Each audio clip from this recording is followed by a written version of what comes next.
We are talking NBA Pacific Division with the real Chris Webber, who is going to be here all year long, of course, on TNT and NBA TV. It's good to see you. Good to be here. All right, let's start with the Lakers. Made a lot of noise in the offseason. Dwight, Nash, are they going to lose a single game at all this year? Well, you know. Undefeated. Yeah, I mean, they said they're going to go after Michael Jordan's 72-game win record. No, but you know what's so crazy about that? The team is going to be real good, but good for a reason. You just mentioned Nash, Dwight Howard, Kobe. We didn't say Gasol. And sometimes I say Gasol, Howard, and I don't mention Nash. What I'm saying from that is they have so many weapons now.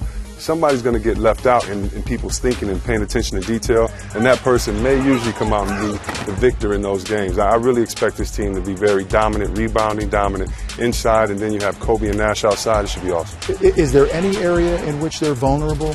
Do they have any weaknesses? Are they short up the bench? Yeah, well, I think the bench definitely is a weakness, but I think a bigger weakness for them is experience. We saw what happened with Miami. Miami needed a year to play together and to win a championship.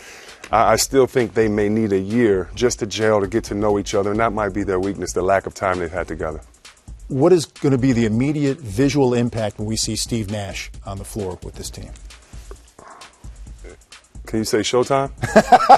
Yeah. Instead of seeing a 6'10" black guy, you're going to see a 5'10" white guy. And even though the bodies are different, they're the same person. Trust me. Nash, Magic, same person. You'll see the same thing. Nash, you'll see Dwight getting the rebound, Gasol getting the rebound, getting it to Nash, him doing like this, licking his hands, and then going with that basketball. We're going to see some exciting things with Nash.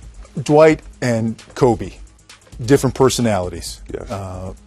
How will they mesh? Does winning take care of that, or is there more to it? I think winning will take care of it. It is more to it, though. I think Dwight has a great personality, a la Shaq off the court. I think Kobe's going to be a mentor, not play around with him and say, this is what we need from you. And I think I think Dwight Howard is going to do everything he can in his power to make it work. But I think that Pau Gasol or Nash could be the best ally for Howard. I mean, Nash coming off those pick and rolls, throwing those oops, you know, the point guard is the big man's best friend. And so I think Howard's going to look a lot for Nash. And one of the things about Howard now is that he doesn't have to be the focal point as he was in Orlando. How much will that help him? Oh, man, he gets better night's sleep. He gets more rest. Even in practice, you know, he doesn't always have to say defense. Let's just think about it. He's been the only one screaming defense, defense. Now he's going to have other people take defense as serious as him. He's going to feel comfortable. He's going to feel like he has people around him just like him that want to do the same things. I think it's going to be a great fit.